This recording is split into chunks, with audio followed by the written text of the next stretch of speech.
নমস্কাৰ বন্ধুসকল, আকৌ এটা নতুন ব্লগলৈ আপোনালোক সকলোকে স্বাগতম জনাইছোঁ। এয়া মই দেখা পাইছে, মই গৈ আছোঁ এখন মেজিকত, আৰু এই মেজিকত এয়া মই আৰু টিংকু আমি গৈ আছোঁ। এয়া বৰ্তমান আমি ষ্টেচন আহি পালোঁ। ষ্টেচন পালোঁ মানে গমে পাই কোনোবা জেগাত যাম, যিহেতু এইখন ৰেলতে আমাৰ চিট আছে। আমি ৰেলত উঠি গাইজ গৈ আছোঁ বৰ্তমান বিহাৰ গাইজ। আমি বিহাৰ এটা অনুষ্ঠান, বিহুৰ অনুষ্ঠান এটা কৰিবলৈ গৈ আছোঁ বিহাৰত।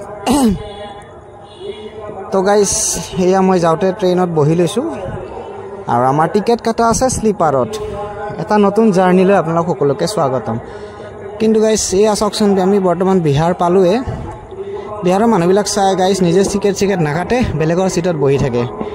শিক্ষিত নে অশিক্ষিত নাজানো, শিক্ষা থাকিও এনেকৈ কৰে নেকি, বেলেগৰ চিটত বহে। তো এয়া গাইজ আমি পাটনা ষ্টেচন পালোঁ, আৰু এইটো হৈছে পাটনা ষ্টেচনৰ বাহিৰ ভাগ। কেনেকুৱা লাগিছে জনাব। আৰু পাটনা ষ্টেচনটো এইটোৱে হয়। আমি বৰ্তমান গৈ আছোঁ ভাত খাব। বাকী ইমান দেখাই নাথাকোঁ আৰু আপোনালোকক বেছি ব'ৰ নকৰোঁ, কিন্তু অলপ দেখাই দিছোঁ আৰু নিজৰ জাৰ্ণিটো ছেভ কৰি ৰাখিবৰ কাৰণে। আৰু গাইজ মই যেনেকৈ কৈছিলোঁ, বিহাৰৰ মানুহবোৰ দেখিছেনে, ৰেলখন অহাৰ লগে লগে কেনেকৈ একদম হেতা ওপৰা লাগি উঠিব, একদম জবৰদস্ত হেতা ওপৰা লাগি উঠিব আহে। বাপৰে বাপ কি ভিৰ, যোনে যেনেকৈ পাইছে সেনেকৈ সোমাইছে বস্তু বাহিনী কান্ধত লৈ।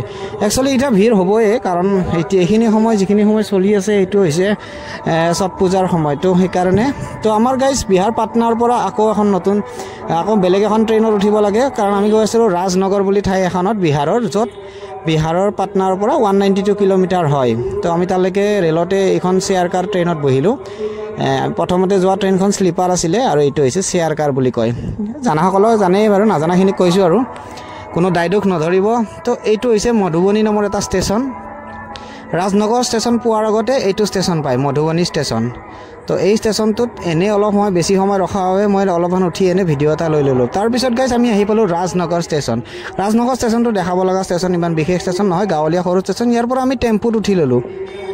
তো গাইজ টেম্পুত উঠি কিনে আমি আহিলোঁ, আৰু তাৰপিছত অহাৰ পিছত আমি এয়া বৰ্তমান দেখাই দিছোঁ। এইটোৱে হৈছে, ইয়াতে আমাৰ অনুষ্ঠান হ'ব। এইটো কালী মন্দিৰ হয়, কালী মন্দিৰৰ পূজা, কালী পূজাৰ অনুষ্ঠান। তাৰ ভিতৰতে আমাৰ ষ্টেজ আছে। মই পিছত দেখাই দিম নেক্সট ক্লিপত আপোনাক ষ্টেজখন। তো গাইজ এটা ভিডিঅ'ত বহুতখিনি দেখাব নোৱাৰি, তো যি মই দেখাই দিছোঁ। এইটো আমি আমাৰ য'ত থাকিব দিছোঁ তাৰে ছাটত আমি ৰিহাৰ্চেল কৰি আছিলোঁ। ৰিহাৰ্চেল কৰি থকা মুহূৰ্তৰ এটা ক্লিপ লগাই দিছোঁ এডিট কৰি। তো আৰু এয়া গাইজ আপোনালোকে চাওক, বিহাৰৰ এই গাঁও মানে এখন গাঁও এৰিয়া হয়, সেইকাৰণে গাঁৱৰ গলিবোৰ কেনেকুৱা দেখাই দিছোঁ। ইয়াতে এখন ঘৰ আছে, এই ঘৰখন হৈছে 100 বছৰমান পুৰণা ঘৰ। তো আপোনালোকক অলপ দেখাই দিছোঁ, আৰু অলপ গলিও দেখাই দিছোঁ। চাওক, এইবিলাক হৈছে গলি, ইমান ঠেক গলি, ইমান ঠেক ঘৰ। মানুহবোৰ কেনেকৈ থাকে নাজানো গাইজ। যদি ক'ৰবাত জুই চুই লাগে, ফায়াৰ ব্ৰিগেড কেনেকৈ সোমাব এইটোও মই নাজানো। তো গাইজ এইটো ভিডিঅ'ত এইখিনিয়ে। নেক্সট ভিডিঅ'ত মই আপোনালোকক ইয়াৰ পিছৰ পাৰ্টখিনি দেখাম, কাৰণ ইয়াৰ পিছত মই যাম ৰাজস্থান। তো গাইজ চাই থাকিব।